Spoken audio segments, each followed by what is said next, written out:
Marco Polo Foods, leader du sushi, diffuse ses produits frais ou surgelés en Europe sous la marque Yedo auprès de la grande et de la moyenne distribution. Implanté en région parisienne et en Sologne, Marco Polo produit près de 500 000 sushis par jour selon des process stricts et des contraintes de fraîcheur. La sécurité alimentaire est une des principales préoccupations, notamment pour le poisson cru.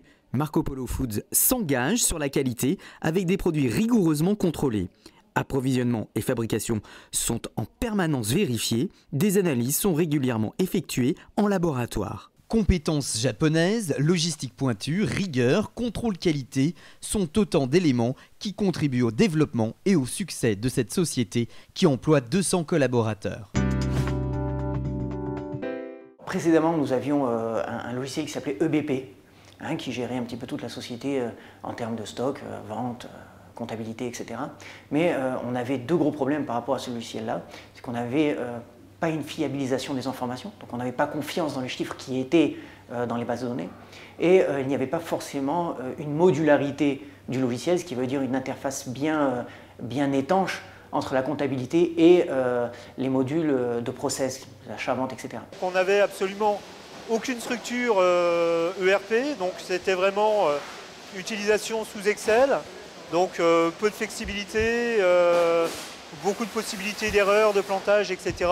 Donc le ERP a amené au moins une sécurisation et puis un historique différent sur notre partie gestion des stocks et traçabilité. Le logiciel lui-même va proposer bien entendu des fonctionnalités d'achat, de vente, de stock, d'inventaire, mais aussi toutes les fonctionnalités qui correspondent à la comptabilité, au règlement, à la CRM, donc la gestion de tous les commerciaux, à la production, et un module extrêmement intéressant pour nous et que nous utilisons tous les jours, qui est le décisionnel, par l'intermédiaire d'Hyperion. D'autres critères de choix sont intervenus aussi, notamment le fait que le RP est totalement paramétrable, autant sur les masques d'impression que sur les masques d'écran, ce qui fait qu'on peut optimiser l'ergonomie par rapport à l'utilisateur, mais aussi suivre au maximum les évolutions législatives quant à l'agroalimentaire. Prodware a su, par sa grande technicité et par la compétence de ses collaborateurs, nous apporter une totale satisfaction par rapport aux produits, dans un terme de suivi, et jusqu'à aujourd'hui a su répondre à nos attentes. En termes de délai, nous avons eu tout d'abord un chef de projet qui nous a exposé un petit peu les différentes étapes de la mise en place d'un projet d'Ivalto, donc tout ce qui est analyse, puis paramétrage, puis une base de test avec effectivement la formation des utilisateurs, et enfin une assistante au démarrage. Et effectivement, tous ces jalons étant bien placés au niveau du planning, il fait qu'à la fin, nous sommes arrivés à la livraison du logiciel entièrement terminé, au temps qui était défini au départ. Un critère autre que technique, qui est un budget maîtrisé. Avec Prodware, bien entendu, nous avons su dès le départ le budget qui allait être octroyé à ce projet-là, et il a été respecté à la fin. Prodware a porté un tissu d'agences sur toute la France, ce qui fait qu'aujourd'hui nous sommes sur Paris et nous sommes sur Contres, et pour autant toutes les questions auxquelles nous avons besoin, nous avons une agence qui est près d'ici, nous avons une agence à Paris qui peut tout de suite répondre. Demain nous avons une succursale dans une autre région de la France, nous savons que nous allons avoir Prodware.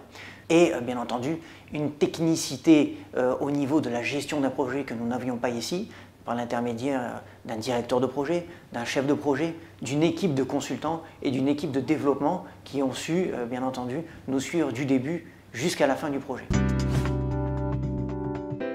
Divalto, j'utilise quand j'observe une non-conformité au niveau de l'entreprise.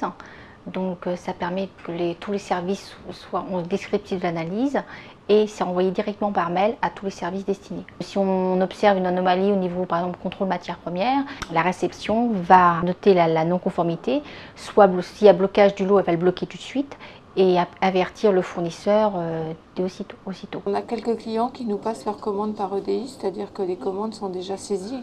On n'a plus qu'à les contrôler, donc c'est bien sûr un avantage pour nous puisque ces commandes-là, on passe beaucoup moins de temps dessus que sur celles qu'on doit enregistrer nous-mêmes. Nous saisissons la commande, ensuite nous éditons un bon de préparation qui sert à préparer les marchandises. Lorsque les marchandises sont prêtes au départ, il va être édité un bon de livraison qui va accompagner les marchandises.